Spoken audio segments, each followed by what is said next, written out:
네, 안녕하세요. 신예실 주한철이라고 반갑습니다. 네, 안녕하세요. 정봉준입니다. 반갑습니다.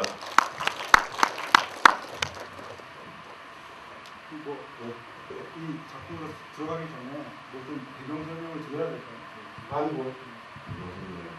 근데 저는 이걸 옛날에 텔레비에서 봤을 때는 기억나는 게 진흙탕하고 맨 마지막에 막 손 일그러져 총 쏘는 장면하고 안에서 기관총 꺼내는 거 그거밖에 아주 어렸을 때는 그거 기억나고 그다음에 DVD 나와서 볼 때 무지하게 재미없다는 생각이 했거든요. 그래서 이걸 갖다가 잠을 자지 않고 끝까지 본 적이 한 번도 없었어요. 한 4번인가 시도해봤는데 오늘 보니까 무지하게 재밌네요. 이 영화. 이렇게 재밌어? 거의 기절할 뻔했어요. 너무 재밌어갖고. 그때 진짜 많이 따라했었죠. 애들이. 그 명절 때 화약 총 사가지고 하다가 손 진짜 많이 찢어졌던 것 같아요. 지성적이냐면요. 제가 부산에서 태어났는데 부산에서 초등학생 때 일본 텔레비가 나왔대요. 그래갖고 초등학생 때 사무라이들이 이렇게 할복하는 걸 흉내내고 노는 게 그랬대요. 이상한 생각이다. 하여튼간에 너무너무 재밌는 영화라는 생각이 나고 생각이 들고요. 나는 왜 이렇게 재밌는 영화를 이제서야 깨달았나? 막 이런 생각이 들기도 하고 이게 셀지오 코르부치라는 감독이 셀지오 레오네, 그 다음에 셀지오 솔리마 이렇게 세 명의 이태리 웨스턴의 이제 세 명의 감독들인데 보면은 이 사람 같은 대단히 지적인 감독이라고도 많이 얘기를 하고 근데 뭐 이 영화 한 편만 봐도 뭐 이 사람은 어마어마하다는 생각이 좀 드네요.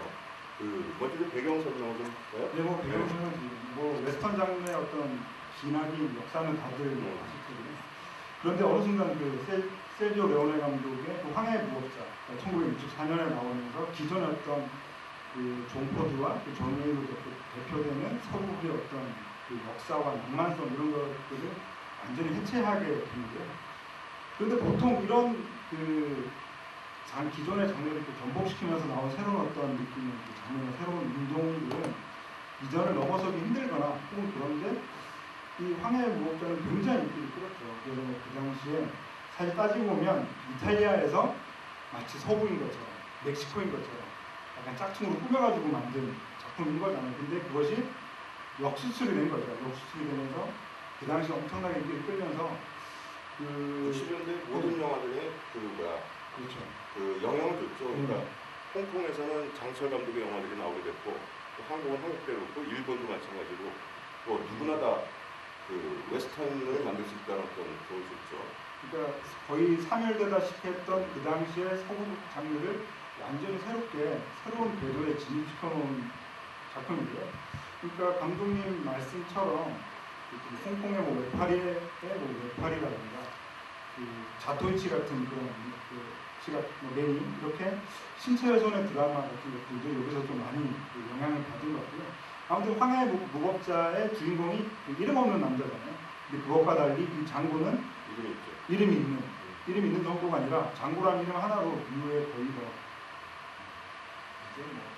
분명히 삭가슴 장고 이런 것도 있었고 황해 뉴 텍사스의 장고 봉화지 정말 수많은 장고들이 등장하게 되는 그런 기폭제가 되는 작품이었습니다. 좀 더 이제 부연 설명하자면 이태리 웨스턴이라고 부르는 게 제일 낫겠죠. 스파게티 웨스턴이라고 부르는 건 미국 사람들이 한 거고 일본 같은 경우에 이제 이 이태리 웨스턴이 들어왔을 때 스파게티를 모르니까 걔네들은 이제 마카로니라는 걸 아니까 마카로니 웨스턴이라는데 그건 어떻게 보면 경멸적인 표현이죠. 특히 미국인들이 스파게티 웨스턴이라는 건 굉장히 경멸적인 표현이고 존 포드 같은 경우 이런 영화 봤냐 그러니까 이것도 영화냐 뭐 이런 식으로 피범벅이고 사람이 다 이마에 총구멍 뚫려서 죽고 뭐 이런 것도 영화냐 뭐 이런 식으로 경멸을 했다고 하는데 그러나 이제 그게 60년대 또 70년대에 젊은이들 이런 사람들한테 이게 어마어마한 영향들을 줬는데 그 영향들에서 제일 중요한 거는 전 그렇다고 봐요.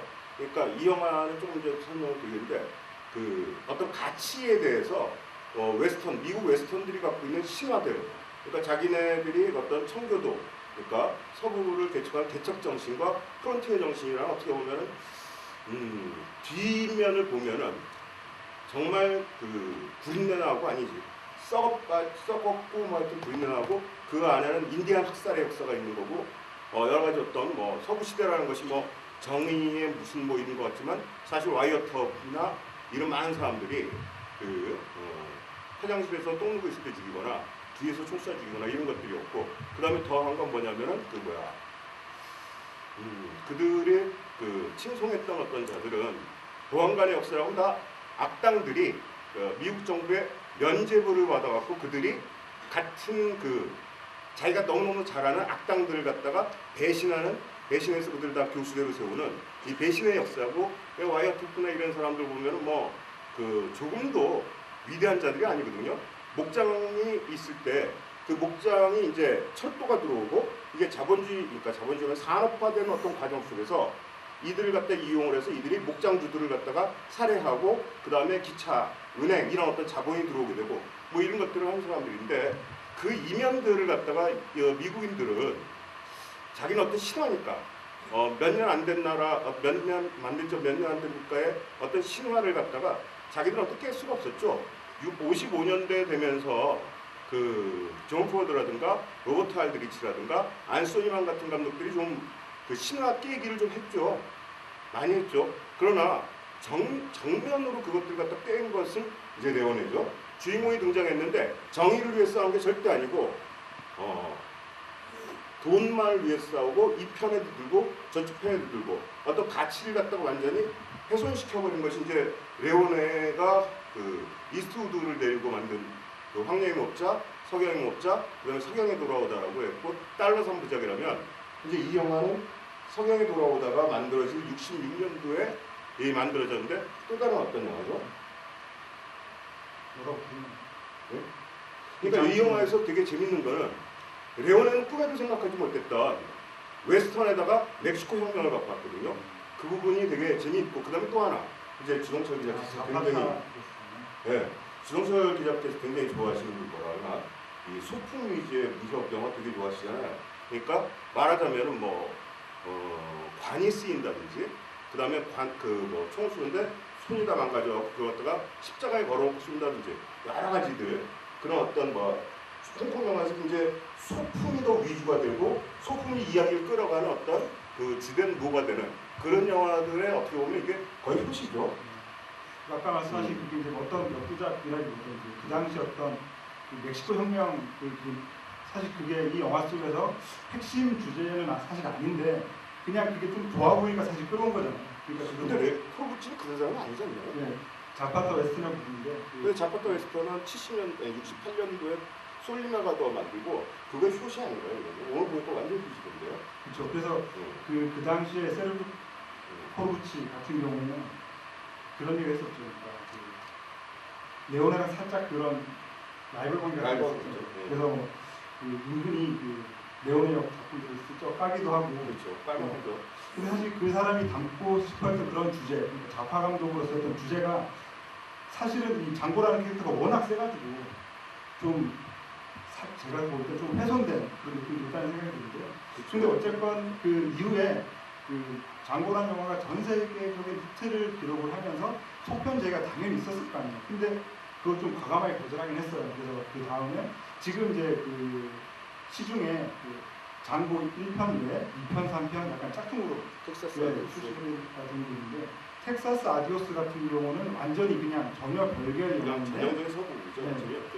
그거는 이제 어이없게 이제 장고가 이제 보안관으로 등장해서 존 웨인처럼 등장하는 영화인데 약간 장고 2, 그러니까 장고가 워낙 히트를 치다 보니까 그런 식으로 소개가 됐고, 그 뒤에 또 장고 3라고 지금 약간 출시가 되어 있는 게 실질적으로는 돌아온 장고라는 이름의 80년대에 만들어진 속편인데, 그것도 이제 개통상으로 보면 장고의 속편이 맞는데 그 당시에 람보가 워낙 히트를 치면서 포스터나 이런 것들을 람보처럼 찍기도 하고, 그러니까 개인적으로는 참 웨스턴이라고 하기에는 바다나 물에서 좀 인종차별에 대해서 굉장히 좀 더 이상하게 가고 있잖아요. 그렇죠. 네.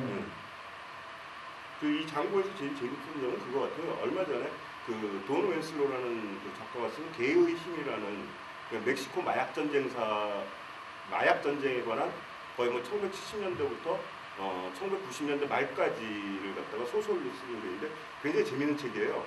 근데 그거를 보고서 또 오늘 보면서 느낀 것이 이런 생각이 좀 들더라고요.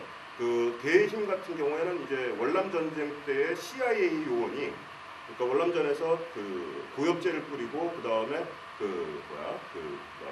학살에 관여하고 그 다음에 정보 뭐 이제 미군 부대에서 나온 물품들 갖다가 팔아갖고 베트남인들 뭐 이거 하고 그다음에 월남군 그 장교들과 뭐 이런 거 하면서 결탁하면서 검은 돈, 그러니까 블랙마켓에 돈을 갖다 흘려넣으면서 월남에서 어떤 공작을 하던 CIA 요원이 월남전이 끝나면서 멕시코로 건너가서 그 멕시코에서 마약을 갖고서 뭐 이제 하는 그런 내용인데, 그래서 제일 재밌는 부분은 뭐냐면 이 CIA들이 월남을 떠나서 멕시코로 가서 거기서 콜롬비아가 접화되었었죠. 그러니까 이 월남 이외에 이 미국 바로 밑에 있는 이 그 남미가 적화되는 것에 대해서 굉장한 두려움을 가지고서 그것을 어떻게 하면은 막아볼까 하면서 이제 CIA들이 들어가면서 레이건 시대가 되면서 마약 그 왕들, 그러니까 마약 카르텔하고 CIA하고 결탁을 해갖고 이제 무기를 갖다가 그쪽으로 수출하고 뭐 이러면서 뭐 살바도르나 뭐 이런 영화들 보면 다 아시겠지만 뭐 그 무슨 신부였죠?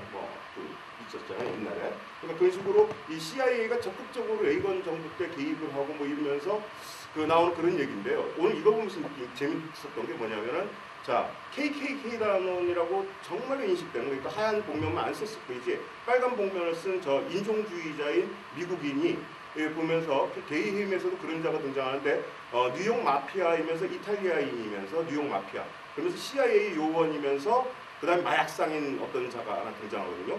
그 자가 그 대의힘 전체에서 수많은 사람들 갖다 이렇게 암살하고 뭐 이런 것들이 쭉 나오는데 오늘 이 미국인을 보면서 KKK단이고 그 다음에 머플러 이렇게 하고 자기들 어떤 인식을 뭐 이런 거 갖고서는 맨 처음에 시작되면은 반 멕시코인이고 반 미국인인 여자를 갖다가 멕시코인들 또는 미국인들이 죽이려고 하는 것부터 시작을 하고 그리고 그걸 갖다가 장고가 구해내고 이 마을은 미국인이 지배하고 있는 멕시코의 국경의 어떤 마을이고 이런 것들이 되게 재밌다는 생각이 들었었어요. 그것이 나중에 가면서 이 장고가 멕시코인들을 갖다가 그러니까 이 미국인들을 갖다가 쳐부수고 그다음에 멕시코인들이 들어왔을 때 사실 멕시코인 이 산적들은 반정부군이잖아요.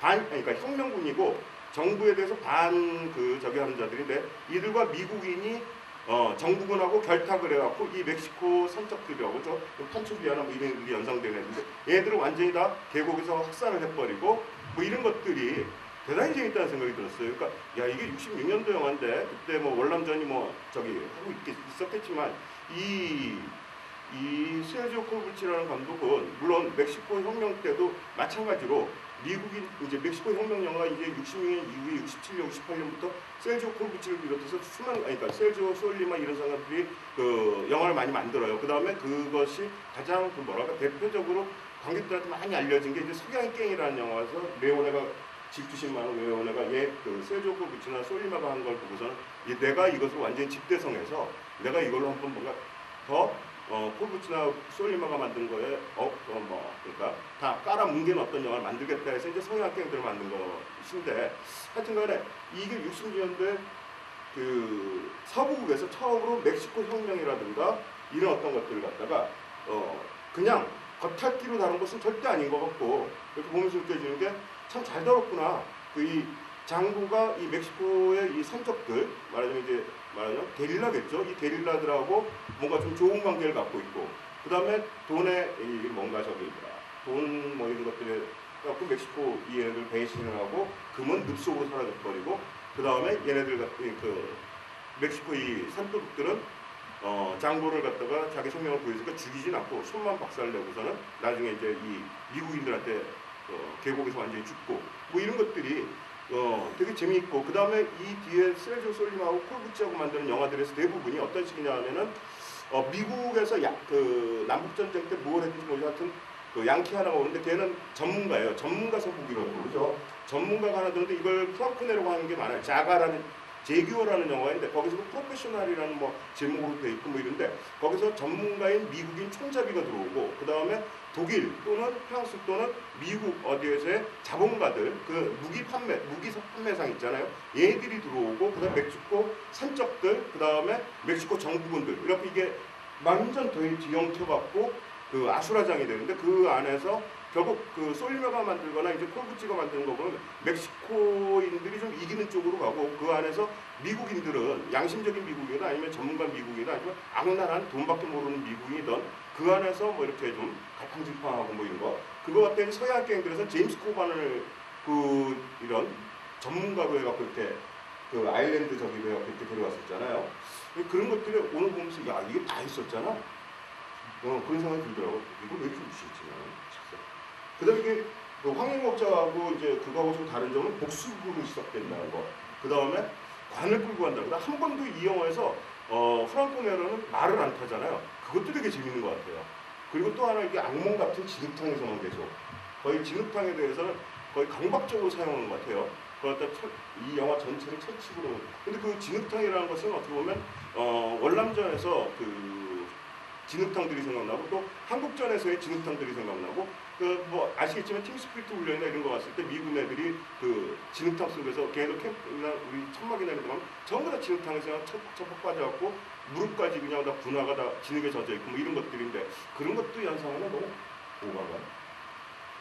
그 정말 길게 사실 이 작품이 그 당시에는 아까 그 좀 약간 무시하셨다고 말씀하셨는데 사실 저 같은 경우도 그랬거든요. 왜냐하면 세르지오 레오네의 작품이 거의 바이블처럼 그렇죠. 받아들이다 보니까 왠지 좀 이 장고라는 작품 너무 좀 캐릭터 위주의 액션 영화가 아닌가라는 그런 생각으로 조금 이 영화가 가지고 있는 어떤 중요한 의미들보다 약간 좀 평가절하하는 게 사실은 있었던 것 같아요.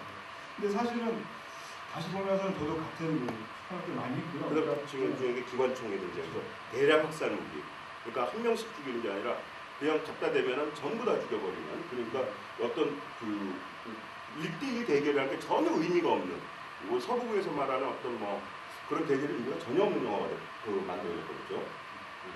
그래서 그 아까 이제 뭐 말 타는 말씀도 하셨는데, 사실 저는 이 작품을 보면서 그런 생각을 못했는데 장고 분노의 추적자를 보고 그 자료를 찾다 보니까 그 하워드 힐스라는 그 웨스턴 장르의 어떤 비평가가 이런 얘기를 했더라고요. 실제로 장고의 가장 큰 특징은 말을 타지 않는다.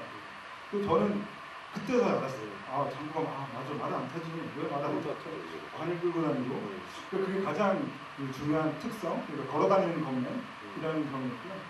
그러면서 또 그 생각해보니까 아까 그 기관총 말씀하셨는데, 그러니까 그게 이 사실은 영국이나 몇몇 국가에서는 지나친 폭력성 개봉이 안 되고 그런 일들이 좀 사실 있었거든요. 그런 점들을 보면서 이 작품이 가지고 있는 굉장히 약간 공포스러운 점이 있어요. 보면 좀 무서웠거든요. 제가 어렸을 때. 그러니까 아까 말씀드린 그 비평가가 분석하기에 이렇게 분석을 하더라고요. 이탈리아에서 만들어진 서부극이다 보니까 그 당시에 유명 그 지알로묵이라고 부르는 그 마리오 바바와 어떤 그 이후에 그 이탈리아 감독들의 공포 영화에서 큰 영향을 받았다. 그러니까 마지막에 그 공동묘지의 어떤 사선 구도나 이 십자가 모습들을 보면은 그 마리오 바바 그 공포 영화의 그 밤에 있는 느낌, 그 공동묘지 느낌. 그러니까 그걸 또 팀버튼이 슬리피 할로우에서 또 가져왔었잖아요. 그러니까 그게 사실은 낮이다 뿐이지 그 슬리피 할로우에서 봤던 어떤 마리오 바바 공포 영화였던 그런 구도하고 되게 잘 맞아요. 그래서 보통 그 짝퉁이라고 하면 되게 좀 평가절하는 게 되게 당연한 법이긴 한데 이 장고 같은 경우는 그게 묘하게 그 이탈리아 공포 영화와 결합을 하면서 장고만의 어떤 독특한 분위기를 좀 만들어내지 않았나. 맨 마지막 작품에서 공포 영화가 약간 생각하는데 그거보다 훨씬 낫다라고 말이죠. 신부건축이라는 게 십자가에 뭐 웬만한 성과 성교 성신 그다음에 아멘을 다 쏴주고 6명 여사의 총알 이런 것도 있고. 그 KK단 말씀을 해주셨는데 여기서는 좀 특이하게 또 빨간색 쓰고 그걸 또 나중에 그 타란티노가 장고 분노의 추적자에서 패러디하면서 정말 비아냥되듯이 패러디를 하잖아요. 누가 만들었냐 이러고 정말 내 얼굴 크기 안 맞다, 눈 어디에 뚫어야 되냐 이러면서 장난치는 모습들 보면 참 타란티노도 참 타란티노에서 이 영화에서 인종차별을 가져간 것 같아요. 그러니까 인종차별 그거만 싹 빼갖고서 그래갖고 장고라는 영화의 어떤 정신이라고 할까? 그 이제 인종차별을 하고 있는 이 미국인들의 어떤 그 모습에는 그 어떤 흑인을 갖다가 내세워갖고 하고, 그다음에 이거 아까 말씀드렸던 복수극이라는 거. 그러니까 그 이 이태리 웨스턴에서 클린트 이스트우드는 복수를 하는 사람은 절대 아니고 서양의 게임들에서 서양의 무법자에서 이제 리반 크루비 복수하는 사람이죠. 근데 그 복수라는 거 갖다가 이제 이 사람은 셀조 콜부치를 가져와갖고 그러니까 이런 아까 조금 전 말씀드렸던 기관총이라는 것은 어떻게 보면 이제 서구국에서 뭐 낭만을 얘기하거나 뭐 1대1 대결 그 누가 더 기술이 뛰어나느냐 그러니까 누가 연말을 해서 프로페셔널해서 뭐 이런 어떤 기술에 대한 문제가 이제 전혀 아니고 뭐 가져가고 그걸 갖다 잠깐 한 1시간 정도 2시간 정도 배우기만 하면은 그냥 다 쓸어버리는 이게 이제 와일드 번치나 이런 영화에 가서 그 미국 사람들만의 어떤 준지한 영화로 좀 된 거죠. 그러니까 참 재밌어요. 저는 장고를 보면서 느끼는 타란티노를 보면서 항상 느끼는 건데 그 일본의 그 야쿠자 그러니까 사무라이 영화나 야쿠자 영화 그다음에 홍콩의 그 쿵푸 영화나 뭐 이런 거에서 그 불균질하는 것들 그러니까 쿵푸 영화에서는 이렇게 사람이 훅 날라가고 책상에 탁 올라가면 책상을 너무 좀 나쁜 거라고 삐걱삐걱거리는데 그만 책상이 탁 올라가는데 절대 안 삐걱거리잖아요. 그리고 이 장고 같은 경우도 이태리 웨스턴에서 만든 거 보면 뭐 눈밭이건 뭐 이런 데서 찍으면은 그 첫 장면은 눈밭에 발자국 한두 개밖에 없다가 둘밖에 안 서 있는데 맨 마지막에 총싸움하는 장면 나면 스태프들이 하도 왔다 갔다 해갖고 눈이 다 없어져 버려요. 근데 그냥 찍는 거죠 뭐. 여기서 그런 거 많은데 그런 어떤 것들을 그 돈의 힘, 그 다음에 기술력의 힘 이걸로 정말 미국적으로 균질하게 만들어 버리는 것. 그거 보고 좀 놀라우면서도 한편으로 좀 기분 나쁘다는 생각이 좀 들어요. 그러니까 타란티노는 대단하다는 생각이 들으니까 야, 그거 다 뺏어가서 뭐 할래? 뭐 이런 생각이 들고. 근데 그래도 정신은 안 빼먹으니까 뭐. 저는 사실 그 장고의 분노, 국내 추적자를 보면서 좀 재밌게 봤거든요. 그래서 좀 정리가 안 되면서 이 영화에 대한 내 입장을 어떻게 전해야 될까? 누가 이 영화에 대해 어떻게 하려고 물어볼 때 제가 좀 고민하다가 저는 일단은 프랑코 네로를 다시 출연시켰다는 거에 좀 점수를 많이 줬어요. 실제로 이제 그 옛날에 리처드 프레셔 감독이 란딩고에 나오는 흑인 글래디에이터의 싸움 같은 것들을 묘사를 하는 장면에 디카프리오랑 나이가 든 지금의 그 프랑코 네로 장고 이 나이 든 장고가 한참 즐기다가 마지막에 이제 그 바에 앉아있는 그 제이 폭스한테 가가지고 자네 이름이 뭔가 물어보죠. 장고가 장고한테 이름이 뭐냐고 물어보는 거예요. 그래서 그게 저는 그게 왠지 타란티노의 굉장히 그 의식적인 행동, 그러니까 뭐라고 그러냐, 엄밀하게 의미를 부여하자면 시대와 인종을 초월한 어떤 그 캐릭터의 상속 같은 그런 의식 같은 느낌이 들어서 이제 그 보통 장르를 두고 장르의 진화, 장르의 변화 이런 얘기를 하는데 이 사람은 그 장르의 상속 같은 것까지 나아가려고 하는 그런 욕심쟁이구나라는 생각이 들어서 그래서 사실 이 마크로 웨스턴 그러니까 이 이태리 웨스턴이라는 영화를 보면 이제 장르의 진화라나 그건 진화라고 얘기해야 되나요? 그래서 장르의 변화라고 진화라기보다 변화라고 얘기해야 되는 것 같은데 맨 처음에 이 세르지오 레오네가 그 무습자 그러니까 노바디 그러니까 이름도 없고 노네임 노바디 주인공 갖다가 만들어 놓고 그 다음에 그 영화가 나온 뒤에 이제 이 세르지오 콜부치하고 솔리마라는 사람들이 이제 여기 이제 자카타 웨스턴이라는데 멕시코 혁명에 관한 웨스턴들을 만들고 그러면서 장군에게 총알을이라는 영화하고 뭐 이렇게 굉장히 훌륭한 영화들을 만들어요. 이 프랑코 네로가 주연을 한 프로페셔널이라는 영화도 굉장히 훌륭해요. 근데 그런 영화가 나오다가 이제 그 뒤에 이어서 이 테렌스 힐이라는 사람이 나오면서 이 코미디 이 웨스턴 그러니까 코미디 이태리 웨스턴이 나오잖아요. 그것도 테렌스 힐이 장고 역을 한 번 했었어요. 제가 옛날에 76년도인가 그때 반성사에서 비바 장고라는 영화 개봉했는데 그 영화에서는 제가 오늘 보고 왔어요. 그 영화가 훨씬 더 재밌었다는 어떤 옛 기억을 갖고 있어요. 중학교 1학년 때 본 건데 중학교 1학년 때가 2학년 때 본 건데 하여튼 너무 재밌었다는 생각이 들어갖고 그것도 DVD를 급하게 구해갖고 봤는데 영화가 이 영화에 비하면 진짜 말도 안 되더라고요. 거기서 근데 이제 테렌스 힐 같은 경우에 프랑코 네로가 늑대 얼굴이라면 또 거의 비슷하게 생겼잖아요. 프랑코 네로가 테렌스 힐하고 거의 비슷하게 생겼는데 이 늑대 얼굴이라면 프랑코 네로가 이 테렌스 힐은 좀 여우상 같은 그 다음에 이제 그러니까 이 테렌스 힐 영화가 되게 재밌는 게 맨 처음에 등장했을 때 코미디 웨스턴으로 다시 한번 이 웨스턴의 이태리 웨스턴의 뭐 영화들 갖다 다 패러디했다. 하여튼 뭐 복제했다 그러나요? 근데 다 코미디를 왜 복제해버렸는데 맨 처음에 이스트우드가 주연한 마이 네임 이즈 노바디 또는 무숙자, 그러니까 잘 것도 없고 이름도 없는 그걸 갖다가 트위니티로 했거 있잖아요. 트위니티 제목은 마이 네임 이즈 노바디였다가 그 다음에 또 이제 무숙자 뭐 이런데 그 자기 이름도 뭐 트위니티라 불러 콜민 마이 네임 이즈 트위니티 뭐인데 하여튼 어디 정처 없고 이름도 자기가 뭐 없고 뭐 이런 것들 하다가 뭐 그런 식으로 해서 영화가 좀 나오다가 그 다음에는 이 장고가 지지가 좀 성력을 하고 그 다음에 이태리 영화에서 그 깽 영화라든가 이태리 그 깽 영화들이 또 대부 영화들 그런 것들이 꽤 많은데 그런 것들 하고요. 이 테렌스 힐이라는 사람도 참 재밌다는 생각이 좀 들어요. 근데 하여튼 간에 이 코미디 웨스턴이 나오고 그 코미디 웨스턴이 나온 다음에는 그 다음에 이제 이순옥 영화가 흥행 성공하고 그러니까 쿵푸하고 그 다음에 자기들 원래 갖고 있었던 헥토톰이라고 그러나? 그 뭐죠? 그 옛날 그 신화를 갖고 영화 나왔던 것들 있잖아요. 그 뭐야? 포플툰이라고 그러나?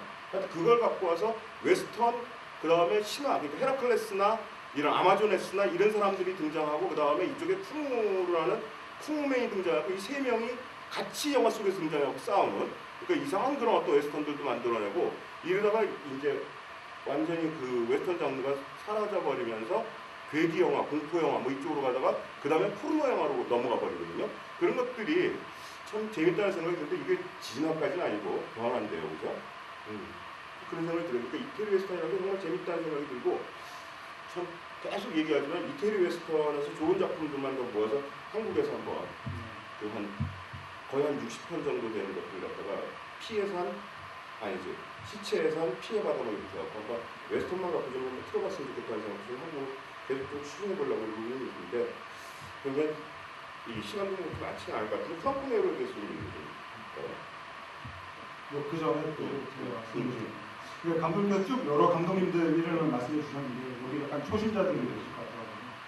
그러니까 저는 이렇게 셀지오 코르부치라는 이름을 봤을 때 셀지오 레오네를 오타라고 생각했거든요. 이름을 잘못 썼거든요. 잘 몰랐으니까. 그러니까 쭉 굉장히 여러 이름들을 말씀해 주셨는데 오늘 뭐 장고를 보거나 그러셔가지고 약간 이 셀지오 레오네 영화가 아닌 다른 스파게티 웨스턴 장르에 좀 관심 생기신 분들은 뭐 셀지오 코르부치, 왜 셀지오 소리마, 타미아노 타미아니 있죠. 그리고 아까 말씀하신 테렌스 힐의 그 트윈티, 그러니까 장고 캐릭터와 더불어서 스파게티 웨스턴 장르의 거의 양대산맥이라고 할 수 있는 그 트윈티, 내 이름은 트윈티라는 소리가 많이 듣죠. 그 트윈티 캐릭터의 영화들을 찾아보시면 도움이 될 것 같고요.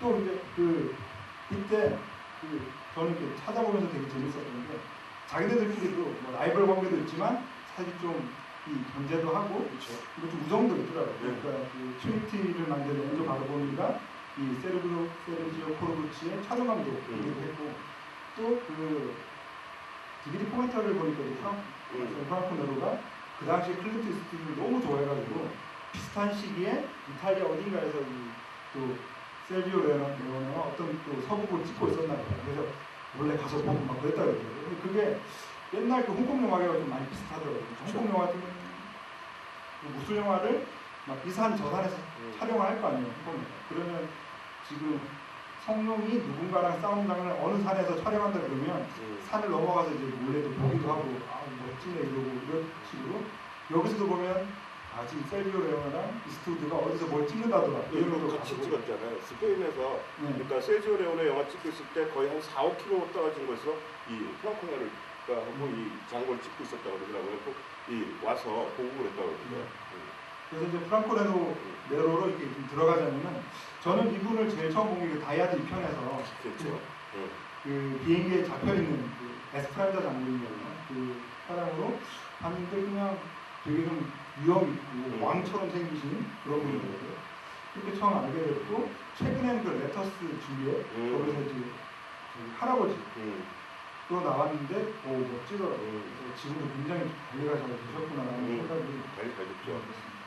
저는 프랑코 네로 초등학교 때 이 장고하고 장고 다음에 아까 잠깐만 프로페셔널이라는 건데 사실 이거 이태리 웨스턴에 대해서 제목 얘기하기가 좀 힘들어요. 그 초등학교 때 극장 개봉 당시에 제목은 전부 다 일본 제목을 갖고 와고 뭐 백주의 무법자, 무슨 무법자 이렇게 왔는데 이제 그때 당시에 그 제목들은 다 이제 사라져 버리고 그러니까 보면은 그 얘가 옛날에 그 더 굿, 더 배드, 앤 디 어글리 같은 경우에는 우리나라에 석양에 돌아오다라는 제목으로 개봉을 했었는데 이게 일본 제목이 아마 그거였다고 그러더라고요. 그리고 석양에 돌아오다라는 제목인데 이게 비디오로 출시될 때는 그 사람들이 그때 황야의 무법자가 출시된 다음에 석양의 무법자가 출시 안 되고 이게 먼저 출시되는 바람에 이거 석양의 무법자라고 제목을 붙여버리고 원래 있었던 리반 클리프하고 이스트우드하고 나왔던 그거는 사라져버리고 뭐 이런 식으로 되고 그게 또 나중에 출시되면서 또 다른 제목이 되고 뭐 이런 것들이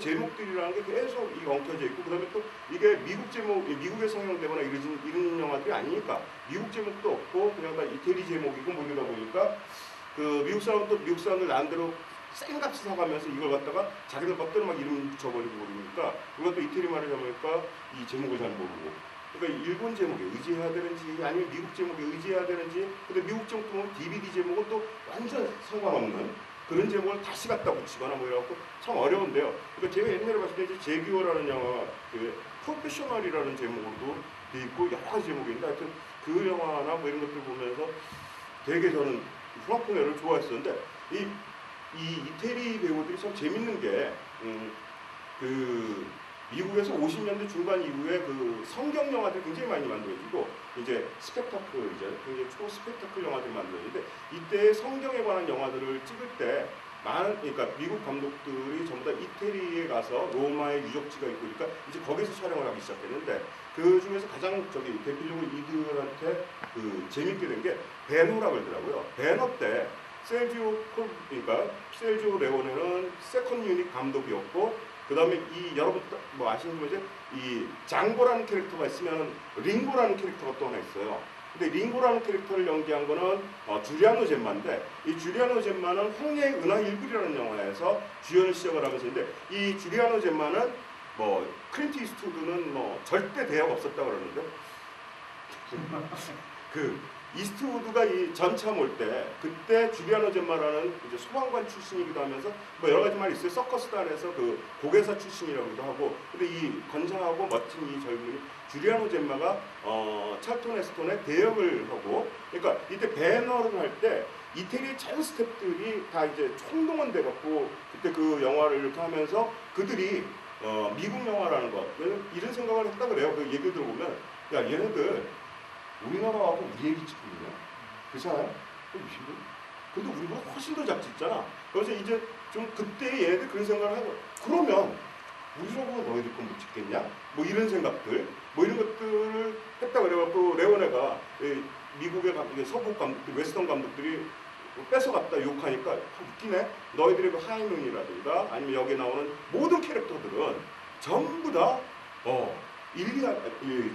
일리아드 아니면은 아킬레스 아니면은 다 이런 일리아드에서의 아킬레스 아니면은 헥토르 아니면은 다 그거 아니야. 우리 거 다 뺏어간 거 아니야. 뭐 이러면서 좀 화를 냈다고 뭐 그러는데 하여튼간에 이들이 그 되게 또 재밌는 거 하이눈이라는 영화를 보면 하이눈의 이 이태리 웨스턴이 굉장히 영향을 많이 받아요. 하이눈이라는 영화를 갖다가 좀 우습게 봤었는데 제가 다시 보면서 이 영화 또 어마어마하다는 생각을 좀 했었거든요. 이 하이눈이라는 영화의 배경은 어떤 한 마을이 있는데 이 마을에 그러니까 은행 자본가가 들어오고 철도 자본가가 들어오고 그 다음에 교회 이런 어떤 자본가들이 이 마을을 갖다가 정부로부터 그건 뭐죠? 지원금이라고 우리 요새 쓰는 거 있잖아. 그 영화 속에서 그 단어가 나오는데 지원금이 아니라 그거더라.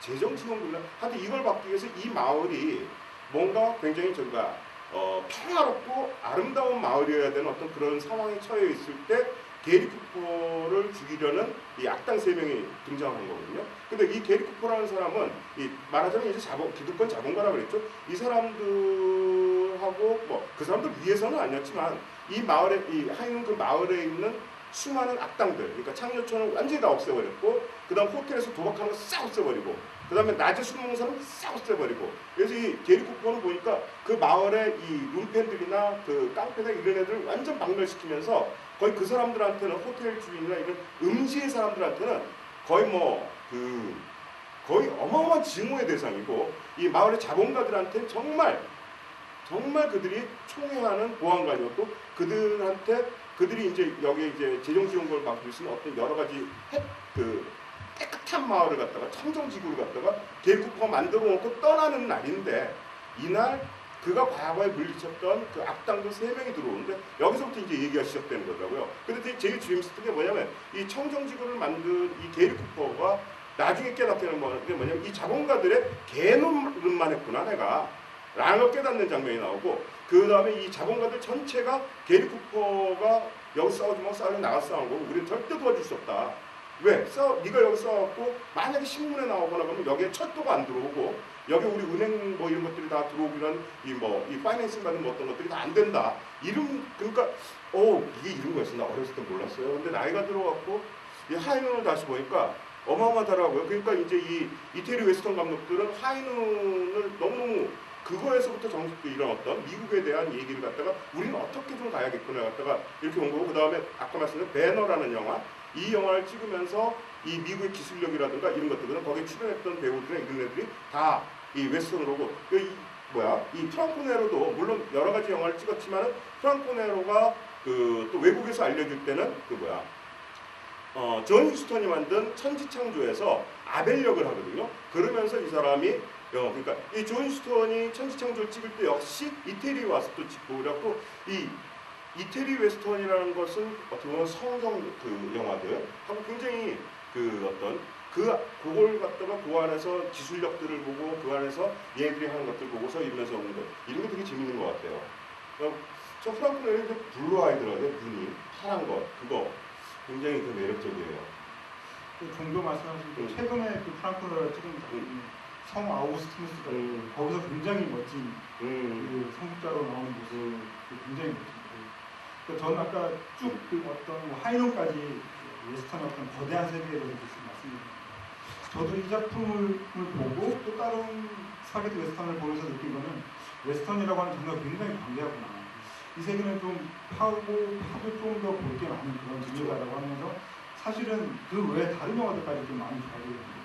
아까 그 배너 말씀을 하셨는데 그 배너에서 그 마차 장면을 찍었던 그 스턴트맨들이 사실은 그 영화 역사의 어떤 스턴트맨과 무술 감독 중에 액션 디렉터 원조라고 하는데 그때 그거를 보면서 이제 이탈리아 영화 관계들이 굉장히 많이 영향을 받았고 제가 이름은 기억 안 나는데 그걸 연기한 스턴트맨이 무슨 형제예요.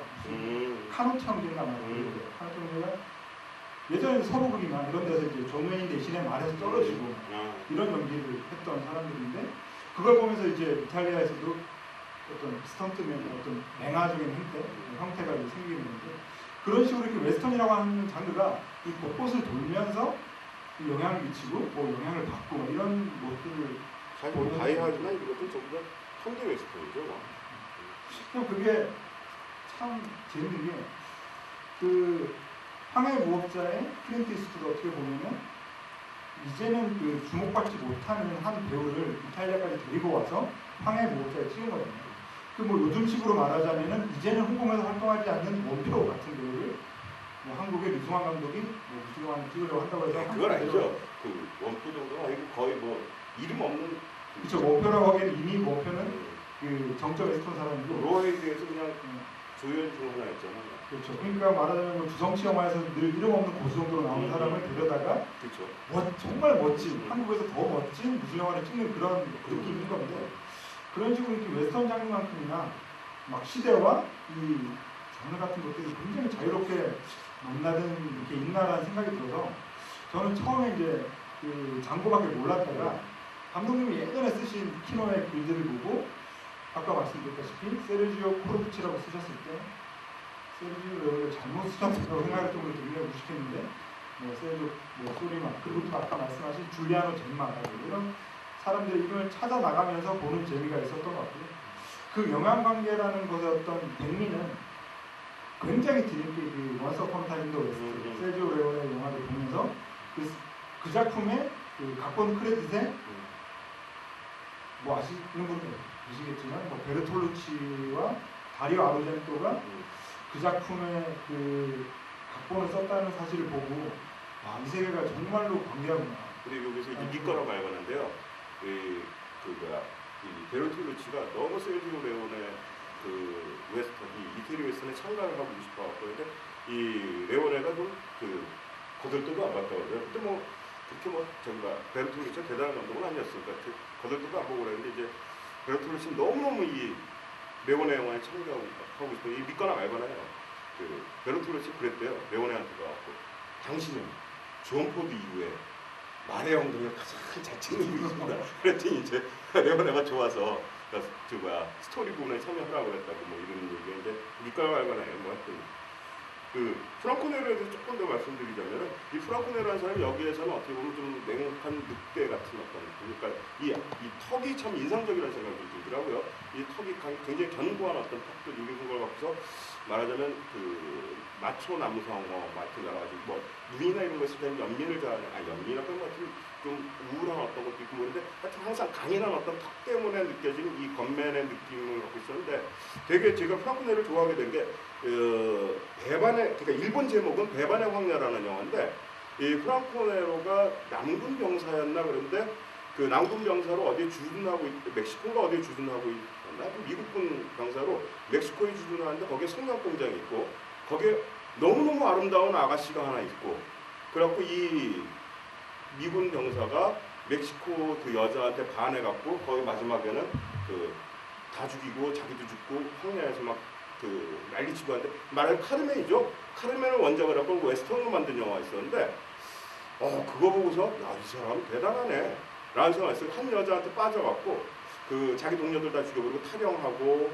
뭐 그 다음에 카르멘을 맨 마지막에 이제 카르멘을 죽이고 뭐 이런 거죠. 이제 황야니까 이태리 웨스턴판 카르멘이었는데 그거 와 대단하다는 생각에 그 다음에 또 제가 뭘 봤냐 히치하이크라는 영화가 있었어요. 이게 옛날에 텔레비에서 할 때 좀 많이 빼먹으면서 했었는데 그건 뭐냐면 굉장히 사이가 좋은 두 부부가 고속도 그러니까 어디 국도를 달리다가 미치광이 하나를 태워요 차에다가.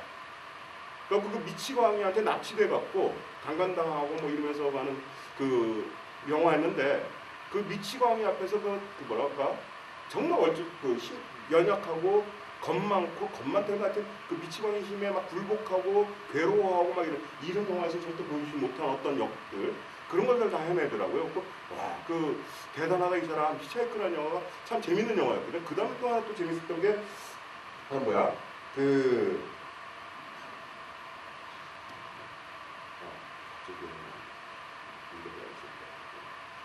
죄송합니다. 갑자기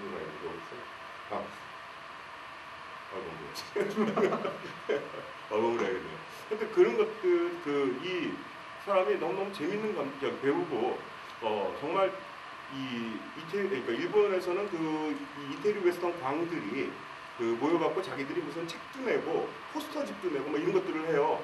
그런데 그 사람들이 발간하는 책이나 이런 거에다가 항상 그 서문도 써주고 그다음에 요번에 이제 장고에도 출연하고 그런데 그런 것들에 대해서 굉장히 호의적인 어떤 반응을 보이고 뭐 이런 것들 보면 되게 이 사람이 참 만나보지는 못했지만 되게 재밌는 사람이다 뭐 이런 생각들을 좀 하게 됐었어요.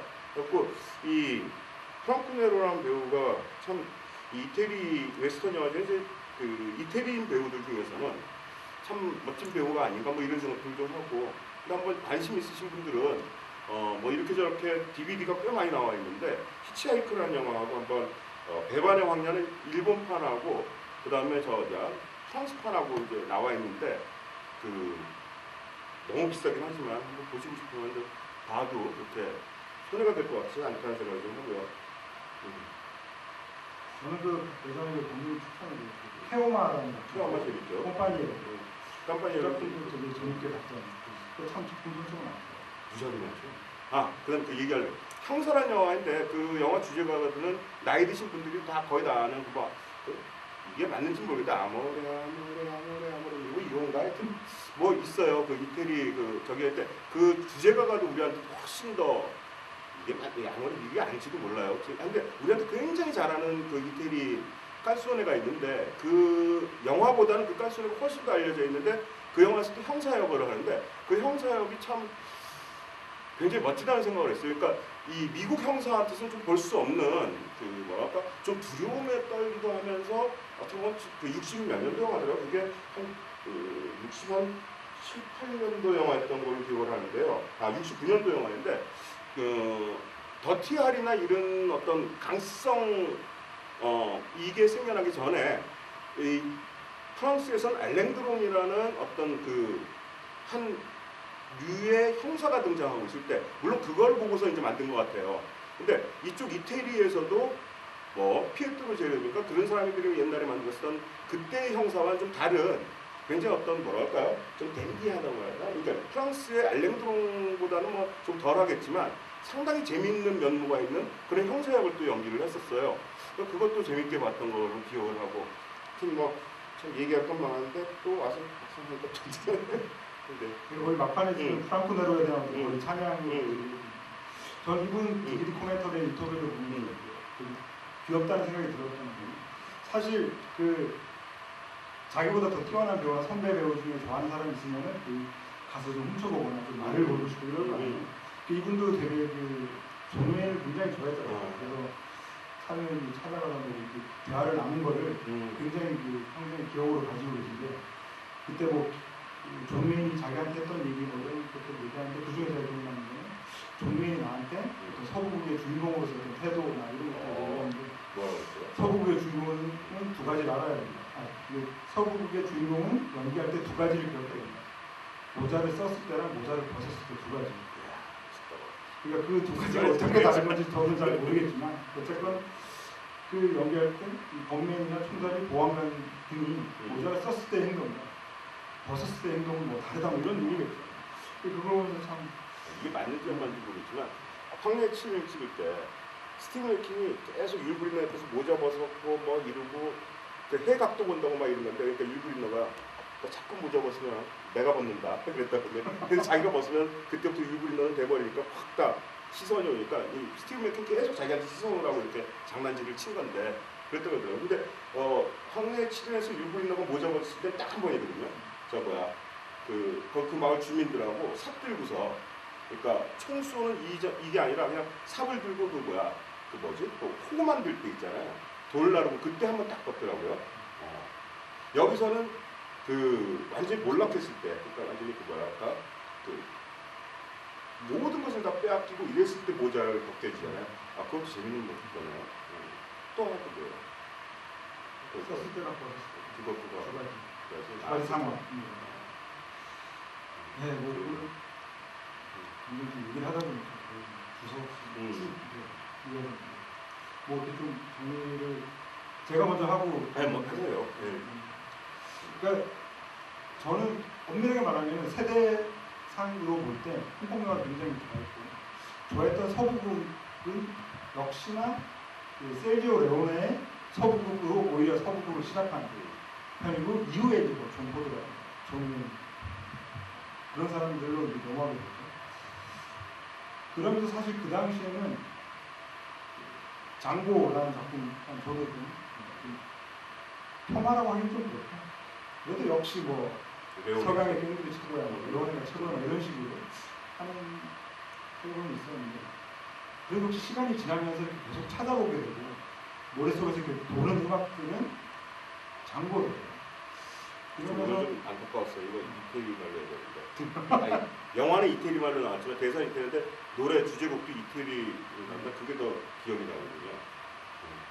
오히려 확실히 이 영화 감독이든 배우든 자기한테 가장 큰 영향을 미쳤던 경험들 혹은 원경험, 원체험이라고 하면은 다들 유년기의 기억일 것 같아요. 그러니까 사실은 저도 역시 따지고 보면 레오네보다 먼저 본 것은 장고였거든요. 장고의 충격, 기관총 이런 어떤 충격적인 어떤 배움, 뭐 폭력성 이런 거였던 것 같습니다. 그리고 제가 좋아했던 어떤 홍콩영화 이런 것들도 보면 아까 뭐 무기나 이런 것들 말씀해 주셨지만 그런 잔혹함에 이런 것들이 영향을 많이 줬고 얼마 전에 세상을 떠난 유가리안 미술 감독 같은 경우에도 그 정말 다채로운 무기와 화려한 이런 여러 가지 뭐 소품의 주가 되는 소품의 주인공인 영화죠. 유가리안 영화. 암기라 그럴까? 이런 것들도 보면 많이 영향을 받은 것 같아요. 그래서 사실 따지고 보면 요즘에 뭐 흔한 말로 길티 플레저라고 하듯이 다들 속으로는 좋아하면서 선뜻 밖으로는 내뱉지 못하는 자기만의 어떤 마카로니 에스턴의 어떤 별자리 정보가 아닐까 하는 생각을 요즘 해봤습니다. 저도 비슷하게 그 장고를 갖다 주고 별거 아닌 거라고 생각했는데 오늘 와서 보고서 정말 깜짝 놀랐고요. 하여튼 저 같은 경우에는 하여튼 꼭 오늘 여기 와서 좀 생각을 하니까 아트 시네마에서 하는 것보다 여기서 하는 게 훨씬 더 쉽겠다는 생각이 들더라고요. DVD는 굉장히 많이 나와 있으니까 그 일본에 굉장히 거의 다 나와 있거든요. 그래서 일본에 나와 있는 그 DVD를 갖다가 또 오늘 이게 블루레이로 봤는데 뭐 괜찮네요. 그러니까 너무 화질이 괜찮으니까 또 이태리 웨스턴스럽지 않다라는 생각까지 막 그러니까 참 굉장히 뭐랄까 까는 일인데 여기에서 정말 이태리 웨스턴만 한 그 50편 정도를 갖다가 틀 수 있겠구나. 그러면 아무도 안 오겠죠. 근데 50편 정도를 해갖고 그 감독별 그다음에 이 그 시대별로 다 나눠갖고 그 맨 마지막에 포르노 웨스턴까지 가는 그것들을 갖다가 한번 쫙 다 그다음에 공포 웨스턴도 있고 그런데 이런 거 한번 쭉 다 한 편씩만 해도 맛을 보고 그냥 콜부치라든가 소리마든가 어마어마하게 많이 찍었어요. 세르조 콜부치는 뭐 한 4, 5년 사이에 거의 한 60편 이상 되고 정확하게 50편 너무 많이 찍어갖고 이 뭐야 올무비 가이드나 이런 데 봐도 절대 이 사람이 뭘 찍었는지나 이런 것들 갖다가 그 다 제대로 이렇게 정리는 안 돼 있거든요. 너무 많이 찍었어요. 그 다음에 또 하나 이 이태리도 우리하고 거의 비슷한 문제인데 이 당시에 이 콜부치라든가 아니면 이 소일마의 영화들이 프린트가 남아있거나 내가가 안 남아있는 프린트나 내가가 안 남아있는 영화가 굉장히 많대요. 우리하고 좀 비슷하게. 그래갖고 다 갖고 올 수 없는 거지. 근데 또 일본 애들은 그걸 또 어떻게 또 내가도 없다고 프린트도 없다고 하는데 그걸 어떻게 또 DVD로 만들어내고 있거든요. 사실 이거 대단해요. 일본 덕후는 정말 따라가요. 일본 애들은 정말 대단해요. 그러니까 홍콩 애들은 프린트가 없고 내가가 없다는데 걔네들 DVD를 만들어내거든요. 누가 사이에요? 왜 그래? 그러니까 누가 소장하고 있는 걸 갖다 갖고 와서 하나 봐요. 하여튼 대단해요.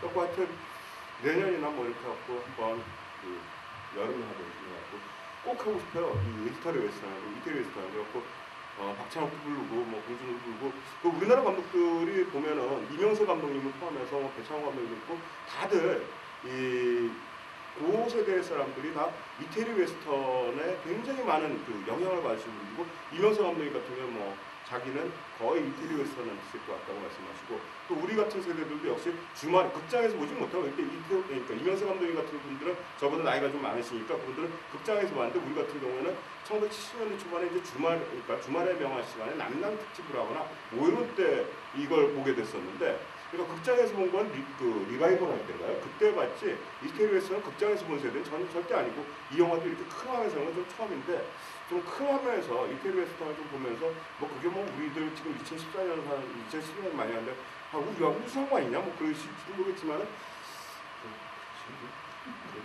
재밌으니까 좀 혹시나 정말 들었는데 재밌다고 뭐 그거 많이 예산이 왜 할래? 재밌다. 죄송합니다. 안 갔어요.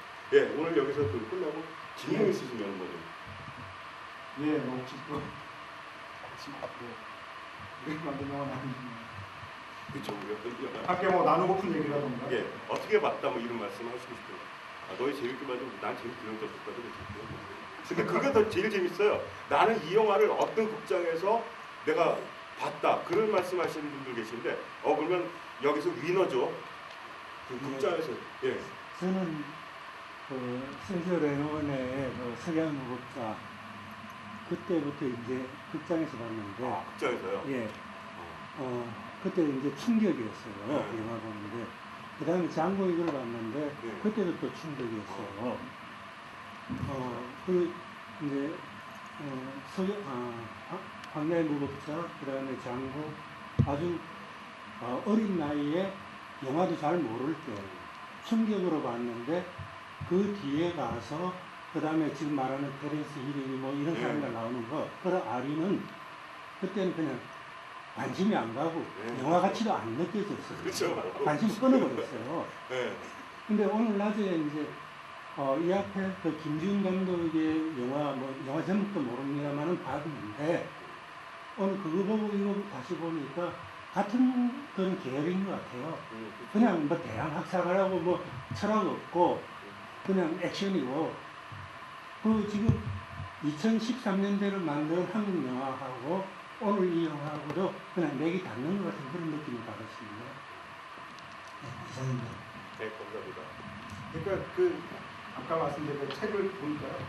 그때 이제 그 장고랑 세르지오 레오네 이런 영화들 히트를 치면서 계속 많이 만들어니까 거의 그 해 만드는 영화의 3분의 1이 다 이런 스파게티 웨스턴 영화들이었는데 가장 큰 고민이 시나리오 작가가 없었다는 거더라고요. 그러니까 그러니까 쓸 작가가 없어가지고 복제를 하잖아요. 네, 작품 수준이 워낙 낮아지고 그래서 사실 트리티도 그냥 보고 그냥 웃는 정도였지 대사들이 정말 다 혼란이 있어요. 걸작은 아니죠. 기억에 남는 대사들은 아들이 정말 오랜만에 나타나가지고 엄마가 너 그동안 왜 이렇게 편지도 안 했냐 그러니까 엄마는 그걸 모르잖아. 그런 식의 정말 황당되거든.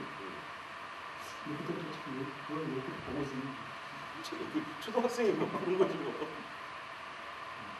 솔직히 또 말씀 주시면 이 장고 영화를 제가 이 스크린에 이렇게 큰 화면에서 본 게 오늘 처음인데 제가 최초로 그 장고 영화를 봤던 경우에는 MBC 주말의 명화였는데 기억나는 게 뭐냐면 장고 맨 첫 번째 그 여자를 구하지 않습니까? 이런 장면 없이 바로 그냥 식당에서 그냥 다이렉트로 이제 이제 그렇게 나오고 그 신부 귀를 이제 찢어가지고 먹게 하는 이 장면이 도저히 이 보지를 못했고 제 기억으로는 좀 장고가 좀 정의롭고 여자를 사랑하고 순정파 남자 좀 그건 줄 알았더니 지금은 좀 글쎄 그런 거는 좀 아니라고 생각하는데 그러면 어렸을 때 본 장고의 기억과 지금 이 시점에서 큰 화면에서 본 장고를 이거를 나중에 좀 생각할 때 이거는 좀 어떻게 좀 생각해야 되는지 좀 이거 좀 궁금하고 오늘 주제하고는 좀 별로 상관이 없는 건데 주성철 기자님한테 꼭 제가 묻고 싶은 질문이 하나 있습니다. 그게 뭐냐면은 좀 죄송한 말일지 몰라도 장국영 회고 전에 그 장국영이 개인이냐 아니냐고 무슨 그런 말을 할 때 되게 감정이 좀 이제 업돼가지고 지금 돌아가신 분에게 그거는 진짜 너무 이거 해서는 안 되고 그런 식으로 말을 했다고 하는데 저는 좀 이 주성철 기자님의 그때 실망이 뭐냐면 기자라면 자기의 감정을 숨기고 지난 객관적인 사실을 좀 정확한 것을 말해야 할 필요가 있는 건데 설마 장국영이 게이라고 하더라도 그게 부끄러운 솔직히 아니지 않습니까? 그런데 그 고민의 명의에 누를 끼시고 되게 좀 그렇게 좀 감정이라는 거 보니까 좀 이거 상관없잖아요. 네, 이따가 뭐 예. 말씀드리고 네. 저는 장국영의 장고라고 하십니다. 그때는 제가 뭐 감정적으로 됐다기보다요. 그 책에 제가 쓸 때 개인 아니 이런 논의들이 굉장히 많은데 사실은 장국영은 실제 자기가 뭐 게이이건 양성애자건 혹은 아니건 간에 어쨌건 겉으로는 계속 인터뷰건 이런 데서건 계속 자기는 그런 질문 안 했으면 좋겠다. 나는 게이가 아니다는 개인적으로 하시죠. 또 다른 그 질문이 없으시면 질문하신 말씀 나는 이렇게 보았다고 합니다. 저는 아까 칼라가도 못한 거 이것도 돌맞을 얘기인데요. 갑자기 이 영화보다 브레송 영화가 생각나더라고요. 브레송에 사형수 탈옥하다가 생각난 게 뭐냐면 관을 끌고서 여관에서 관을 갖다 계단으로 올라가고 그 다음에 창문을 넘어가고 그 다음에 관을 갖다가 집과 집 사이에 그 연결을 하고 부딪히게 만들어가고 또 그 위로 올라가고 그 다음에 그걸 또 끌고 가서 굴뚝에다 집어넣고 굴뚝에서 다시 나와서 그걸 해갖고 했는데 사형수 탈옥하다에서 그 주인공이 탈옥을 하기 위해서 그 밧줄을 계속 엮은 다음에 밧줄고 하는 거나 뭐 이런 생각이 좀 나고 그 다음에 맨 마지막 장면도 참 옛날에 봤을 때는 이거 별거 아니라고 생각을 했었는데 이 총 계속 떨어진 걸 올려놓고 이걸 계속 하는 것이 또 역시 브레송의 사형수 탈옥하다에서 문을 열기 위해서 계속 포크를 갈고 그다음 이게 생각나는데 그게 돌맞이인가요? 하여튼 그 두 장면이 내가 옛날에 정말 몰랐던 건데 여기서 이 관을 이용해서 이렇게 가는 것 이것이 뭐 하여튼 뭐 다른 의미보다는 그 어떤 말하자면 멜빌 영화에서 강탈하기 위해서 계속 뭐 이렇게 하는 옷 입고 그 다음에 지붕 하나 넘어가고 또 넘어가고 계단 내려오고 또 가고 어떤 과정들을 갖다 계속 이렇게 보여준 거 뭐 그 정도까지는 아니었지만 하여튼 그런 어떤 게 생각나더라고요. 라스트 장면 같은 옛날에 참 저걸 그냥 그렇게 봤었는데 오늘은 정말 너무 대단하다.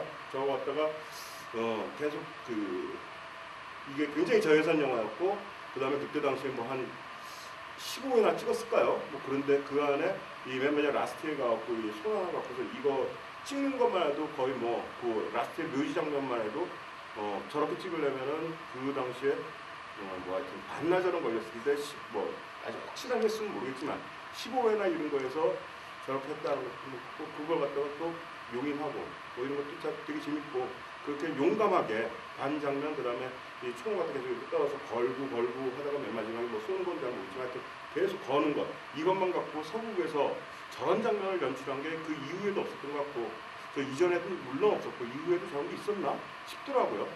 그래서 하여튼 저는 좀 라스트에 가고 굉장히 감동받았어요. 그 총을 계속 이렇게 주는 행위 이거에 대해서 되게 재밌다는 생각을 들었어요.